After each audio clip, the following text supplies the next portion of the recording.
Bob here with Fly Fishing Mythbusters.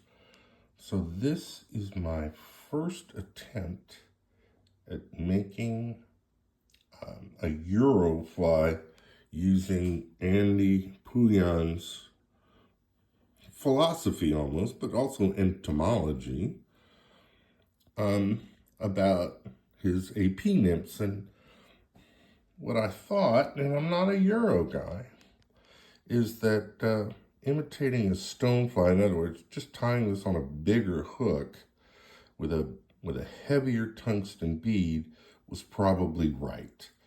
And because the bead is not slipped onto the hook, all of the weight of the tungsten is off the shank, which means that it is much more apt to ride hook point up. So that kind of takes care of the Euro thing. Now, Andy passed away, I think, before most of the Euro stuff hit. I'm not sure he would have bought into it much anyway, but who knows? I don't even know. I mean, Andy had to, yeah, he was starting to tie beads. Those beads were usually brass, but that was later. So you could see this is how I prep the bead, and you know, you melt mono into the hollowed out part, and I can't slide this bead, and I would have to get a pair of pliers to pull it off.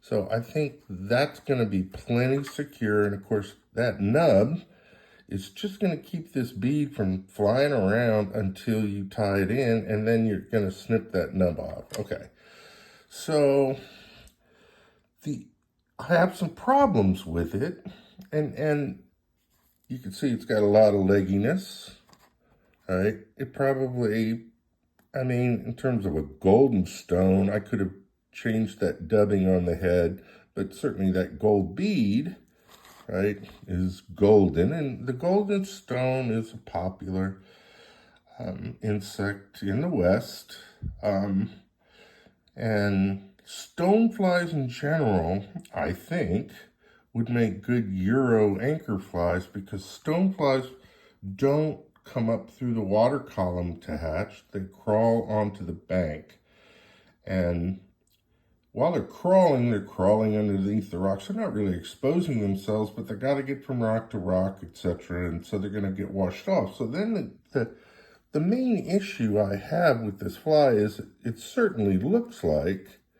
too much so really, that's the top. But the question becomes, how important is that? They're not good swimmers. If they get washed off, they're going to be tumbling around. So I'm going to say that I don't care about that Andy would say, yeah, that looks like you tied one of my APs already. Now, I'm going to tell you two very funny things about Andy, and let's start with this. He says it's very important that the AP olive, mostly because of the olive nymphs having a very dark wind case, almost black. This is a problem. So he allows you one small cheat, and there's the word cheat, and you get to use a felt or a dry, a Sharpie. That was the only kind of synthetic thing that Andy allowed, at least when I was taking lessons from him, and it's just so funny because of all the synthetics that are around today. I don't even know how much, except for maybe feathers, how much any kind of dubbing is from some animal. But the second thing that Andy was kind of funny about is that you'd show him your fly, he'd say, okay, put it on hemostat and give it to me. And he'd look at it, and while he was looking at it, he'd light his pipe. And he was a perfectionist, so there was a good chance he'd look at that fly and then take his lighter and poof. So, and nobody took offense to that. I do like this turkey. And the reason I like the turkey is, I've said this before, I really like the tips down there, and I really like the blackness that you can use to make the legs. And because I'm putting legs on my nymphs, that's a very Andy thing. I think a lot of people would say they're unnecessary. I don't know. It looks a lot buggier, looks a lot more traditional to me to go ahead and have those legs there. I have too many, and he would tell me that, only 3 on each side. So I'm gonna tie that one up. I'm gonna make a few changes. I'm gonna spend a little more time on the tail, and specifically I'm gonna wrap it a little farther back because it tends to get splayed out quite a bit by the actual hook bend. As much as I wanted to make this look like the top of the fly, it's really hard because once the bead is on, right, it's going to ride this way. It really can't, and it just creates this whole curvature.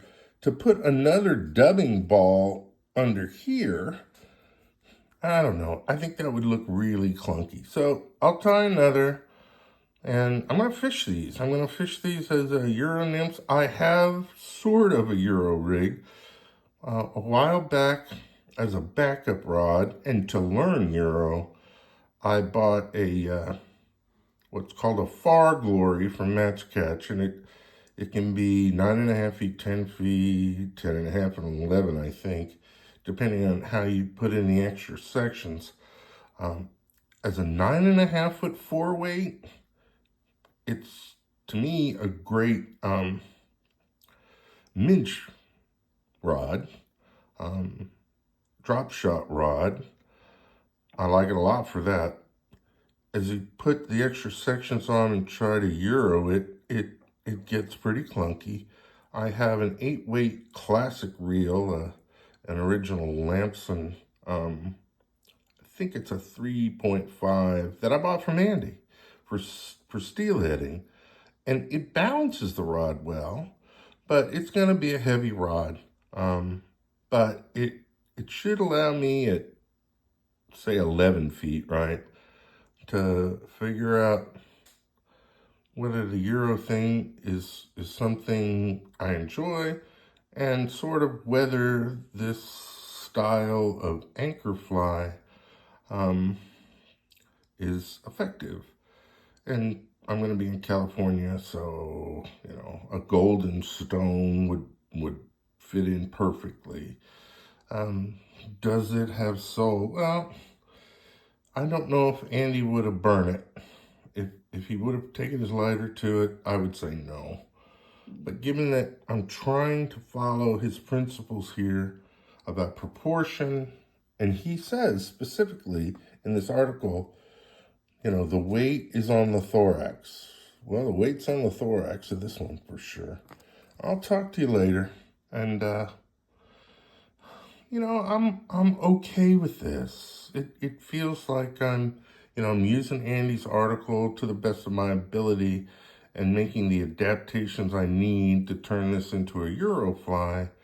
And it's consistent with what I've been saying to a point. Any bead, any pattern, any hook. Bye-bye.